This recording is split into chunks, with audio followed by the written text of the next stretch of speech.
Cockroach जनता party को अब मिल गया है चुनावी चिन्ह। क्या अब अभिजीत दिपके की पार्टी सीधे चुनावी मैदान में उतरने की तैयारी कर रही है? क्या जंतर मंतर से शुरू हुआ ये आंदोलन अब वोटों की राजनीति में बदलने वाला है? और सबसे बड़ा सवाल तो ये है कि क्या तिलचट्टा ही बनेगा इस नई पार्टी की पहचान? नमस्कार, आप देख रहे हैं न्यूज गंगा और मैं हूं आपके साथ निशा भारद्वाज।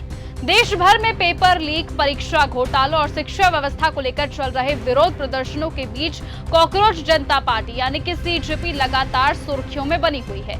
जंतर मंतर से लेकर पुणे तक और सोशल मीडिया से लेकर सड़कों तक पार्टी के बढ़ते प्रभाव ने अब एक नई बहस को जन्म दे दिया है। चर्चा इस बात की हो रही है कि क्या कॉकरोच जनता पार्टी अब चुनाव लड़ने की तैयारियां कर रही है और क्या उसे चुनाव आयोग से चुनाव चिन्ह भी मिल गया है। दरअसल सोशल मीडिया पर कई तरह के दावे किए जा रहे हैं कि सीजेपी को उसका चुनाव चिन्ह मिल चुका है, लेकिन सच्चाई क्या है? आपको बता दें कि अभी तक चुनाव आयोग की ओर से कॉकरोच जनता पार्टी को किसी स्थायी चुनाव चिन्ह के आवंटन की आधिकारिक घोषणा नहीं की गई है या किसी भी नई राजनीतिक पार्टी को पहले चुनाव आयोग में विधिवत पंजीकरण कराना होता है। ऐसे में इसी के बाद ही वो चुनाव चिन्ह के लिए आवेदन कर सकती है। इसलिए अब सवाल उठता है कि जब पार्टी का नाम ही कॉकरोच जनता पार्टी है तो क्या उसे तिलचट्टा चुनाव चिन्ह मिल सकता है?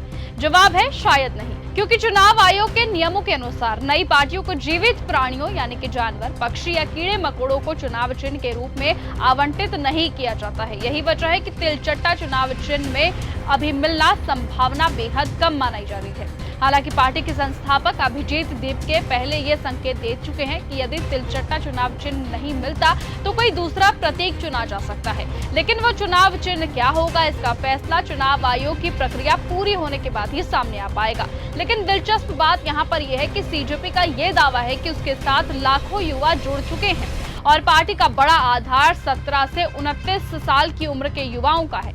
यानी कि यही कारण है कि अब राजनीतिक गलियारों में यह सवाल तेजी से उठता है कि क्या ये संगठन केवल आंदोलन तक सीमित रहेगा या फिर 2027 और आने वाले चुनावों में अपनी राजनीतिक ताकत भी आजमाएगा। फिलहाल चुनाव चिन्ह मिलने की खबरों पर आधिकारिक मुहर नहीं लगी है, लेकिन एक बात साफ है कि कॉकरोच जनता पार्टी ने खुद को राष्ट्रीय बहस का हिस्सा जरूर बना दिया है। इसलिए अब सबकी निगाहें चुनाव आयोग और पार्टी नेतृत्व के अगले कदम पर टिकी हुई हैं कि क्या आंदोलन से निकली ये पार्टी चुनावी राजनीति में कोई बड़ा दांव खेलेगी और अगर हाँ तो उसका चुनाव चिन्ह क्या होगा, इसका जवाब आने वाले दिनों में मिल जाएगा। फिलहाल इस पूरे मुद्दे पर आप क्या कुछ सोचते हैं कि क्या सचमुच कॉकरोच जनता पार्टी भारतीय राजनीति में अपनी जगह बनाएगी? क्या अभिजीत दिपके की भी अब एंट्री राजनीति में होने वाली है? और आपको क्या लगता है कि क्या कॉकरोच जनता पार्टी को उनका मनचाहा कॉकरोच का चुनाव चिन्ह मिल पाएगा या नहीं? अपनी राय कमेंट करके जरूर बताइएगा। आज की इस खबर में सिर्फ इतना ही। देखते रहिए और बने रहिए न्यूज गंगा के साथ। नमस्कार। अगर आपको यह हमारा वीडियो पसंद आया हो तो इसे लाइक और शेयर करना बिल्कुल ना भूलें। साथ ही हमारे चैनल न्यूज गंगा को सब्सक्राइब और फॉलो जरूर करें ताकि देश और दुनिया की हर बड़ी खबर आप तक सबसे पहले पहुंचे।